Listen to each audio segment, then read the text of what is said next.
ऐकलेली पण असेल. भाऊ पंचेभाईची ही कविता आहे. खूप छान कविता आहे, मला खूप आवडते आणि बऱ्याच कार्यक्रमात मी ही सादर पण करते. सुरू करूया.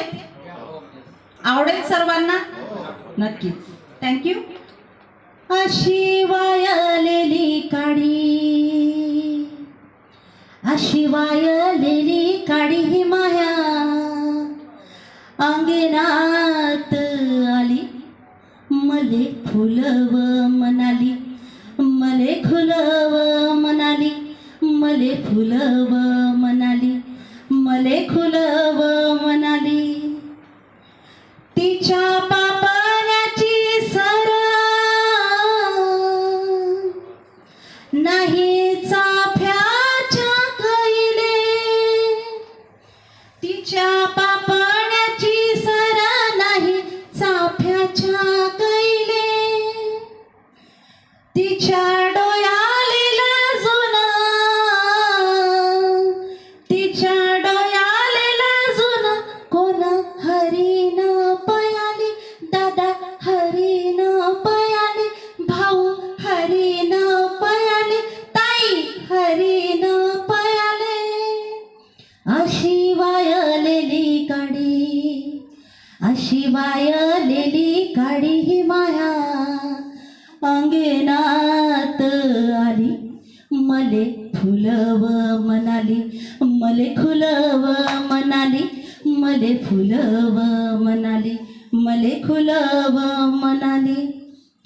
तिचे गोरे गोरे हात दादा काय कसे झाले, आपले पांढरे होतात खडून. तिचे गोरे गोरे हात दादा काय कसे झाले, कोण्या पांढरीना गेले माती गोट्याच्या कामाले, माती गोट्याच्या कामाले. अशी वायलेली काडी, अशी वायलेली काडी ही माया अंगणात आली, मले फुलव म्हणाली, मले खुलव म्हणाली, मले फुलव म्हणाली, मले खुलव म्हणाली. कंटाळू नका, स्त्रीचं व्यक्त होणं साध्या शब्दात नसतं, खूप वेळ लागतं. ती पुढे म्हणते, तिले बिलगता जीव माया होय कासावीस, तिले बिलगता जीव माया होय कासावीस. तिले इथं बी उपास, तिले तिथं बी उपास, तिले इथं बी उपास, तिले तिथं बी उपास. घरात किती काम करत राहिली तर तू काय करते? नोकरीवर असेल तर तुला पगार मिळते, घरात जर हाऊसवाईफ असेल तर घरातच राहते, आणि साहेबाकडे नोकरी जर करत असली साहेब म्हणते तुला पगार मिळते. म्हणजे इथे उपास तिथे उपास. स्त्रीच्या जीवनात कुठे ना कुठे काही ना काही प्रश्न नक्कीच टाकलेले असतात. तिले इथं भी उपास, तिले तिथं भी उपास. अशी वायलेली काडी, अशी वायलेली काडी ही माया अंगणात आली, मले फुलव म्हणाली, मले खुलव म्हणाली, मले फुलव म्हणाली, मले खुलव म्हणाली.